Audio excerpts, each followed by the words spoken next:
শ্রী শ্রী দেবানন্দ গোস্বামী মহোদয় উনি বলেন যে আমরা যখন ভগবানকে ডাকতে যাই ভগবান ভয় পায়। ভগবান ভয় পায়, তাহলে আপনি বলবেন ভয় কেন পাই? ভগবানের মন্দিরে যখন যাই ভগবানকে ডাকি, ডাকার পরবর্তীতে ভগবান অপেক্ষায় থাকে কখন জানি সেই লিস্টটা আমার কাছে বলে একবার পেন্সে হলো। এত কামনা আমাদের ভিতরে, একটু ডাকলাম, গুরুদেব বলে 4 আনা কাজ করি না 16 আনা আমরা মজুরি চাই, একটু ভক্তি দেই, ভক্তি দেওয়ার পরে এত বড় লিস্ট, এত বড় লিস্ট, এটা দিতে হবে, ওইটা দিতে হবে, ওইটা না দিলে তোমার ডাকতাম না, ওইটা না দিলে তোমার আর ডাকবো না। ওইরকম অনেকে আছে। আরেকটা কথা বলি, মানত সম্বন্ধে একটা কথা বলি, আমরা দেখবেন অনেক সময় মানত করি না বিভিন্ন উদ্দেশ্যে। মানত মানে কি জানেন? যদিও কথাটা বলতে একটু অন্যরকম মনে হয়, ব্যবসার মধ্যে দেওয়া নেওয়া হয় না ব্যবসার মধ্যে, তো মানতটা একটাবার চিন্তা করে দেখেন, তুমি আমাকে দিলে আমি তোমাকে দিব, এই জগতে আমার কিছু আছে? ঈশোপনিষদে বলছেন ঈশাবাস্যমিদং সর্বম যৎকিঞ্চ জগত্তাং জগতেন ত্যক্তেন বন্দিতা মা গীতকস্য সিদ্ধনম।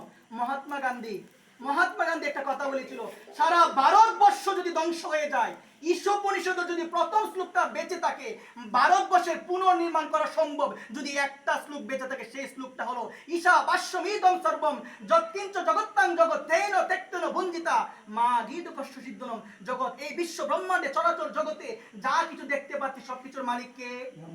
আমরা তো কোনো কিছুর মালিক না। আমরা যদিও বলছি আমার ঘর, আমার বাড়ি, আমার ঘর বলছি তো আমার ঘর, আমার বাড়ি, কিন্তু আমরা দেখতে পেয়েছিলাম নিম্বাক আচার্য ছিল রাসবিহারী কাঠিয়া বাবাজি মহারাজ, উনি বলে এই জগতে ভাড়াটিয়া আমরা কাকে বলি? যার ঘর নাই, অন্যের বাড়িতে তাকে টাকা দেয়, সে হলো ভাড়াটিয়া। আমার নিজের ঘর, আমি ভাড়াটিয়া থাকি না। কিন্তু ছিল রাসবিহারী কাঠিয়া বাবাজি মহারাজ, নিম্বাক আচার্য, উনি বলেন ও ভাড়াটিয়া নয়তো তুমি আমি সবাই জগতের ভাড়াটিয়া।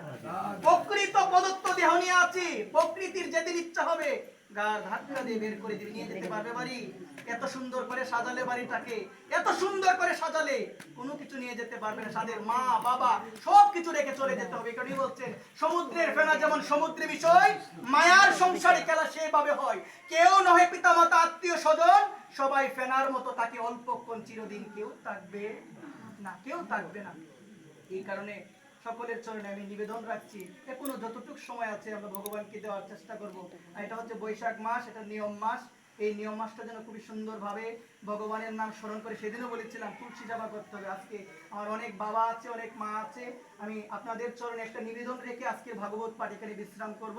সেই নিবেদনটা হলো বৈশাখ মাসের মধ্যে তুলসী সেবার অনেক মহিমা। বাবা আপনারা যদি কাজ করেন, সেই কাজের ফাঁকেও একটু স্নান করার পরে তুলসী তলায় জল দেওয়ার চেষ্টা করবেন। সবাই দিতে পারবেন? যারা দিবেন তারা বলেন রাধে রাধে। আওয়াজ নাই, এদিকে মনে হয় সবাই দিবেন রাধে রাধে। আমি সকলের চরণে নিবেদন করছি তুলসী সেবা বেশি করে করবেন। সকালবেলা ঘুম থেকে ওঠার পরে তুলসী দেবীকে দর্শন করবেন। বলছেন যাকে দর্শন করিলে সর্বপাপ দূরে যায়, তিনি হলো আমার স্বয়ং ভক্তি দেবী তুলসী মহারানী। একটু আগে গানে বলছেন যে তোমার শরণ লই তারও বাঞ্ছা পূর্ণ হয়, তার বাঞ্ছা পূর্ণ হয়। আমাদের জীবনে বাঞ্ছা মানে হলো ইচ্ছা। আমাদের জীবনে ইচ্ছা কি? যেন রাধা গোবিন্দের শ্রী যুগল চরণ লাভ করতে পারি। আমরা যখন বলি যে নয়নে হেরিব সদা যুগলের উপর আসি, মানে নয়নে সর্বদা কাকে দেখবো? যুগল চরণ, রাধা গোবিন্দের শ্রী যুগল চরণ দেখবো। ওই পথটা যখন আপনারা গাইবেন তখন একটা কথা মাথার মধ্যে রাখবেন, চোখটা বন্ধ করে রাধা গোবিন্দের যুগল চরণ দেখার চেষ্টা করবেন। একটু আগে আরতি হয়েছে, কমা সুন্দর দৃষ্টিতে দেখবেন, 2 বার প্রদক্ষিণ হয়েছে। আমি সকলের জন্য নিবেদন করছি তুলসী প্রদক্ষিণ হলো 4 বার। 2 বার করবেন না, কয়বার করবেন? 4 বার। যে কোনো কঠিন পরিস্থিতি থাকুক না কেন 4 বার করতে হবে। জানি কানিচ পাপানি ব্রহ্ম হত্যাদি কানিচ তানি তানি প্রণশ্যন্তি প্রদক্ষিণ পদে পদে। ব্রহ্ম হত্যার সমানও যদি পাপ হয়, যদি করে থাকো, দূর হয়ে যাবে। কাকে প্রদক্ষিণ করলে?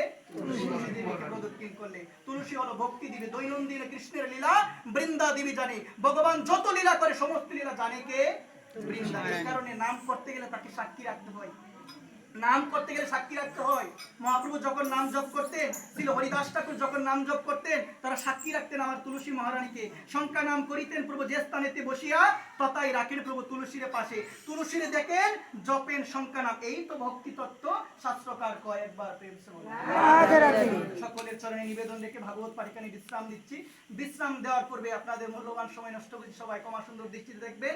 পাঠের মধ্যে অনেক ভুল ত্রুটি হয়েছে, সবাই নিজের সন্তান জ্ঞান করে ক্ষমা করে দিবেন। জয় নিতাই গৌর গুরুত্তরী। ওম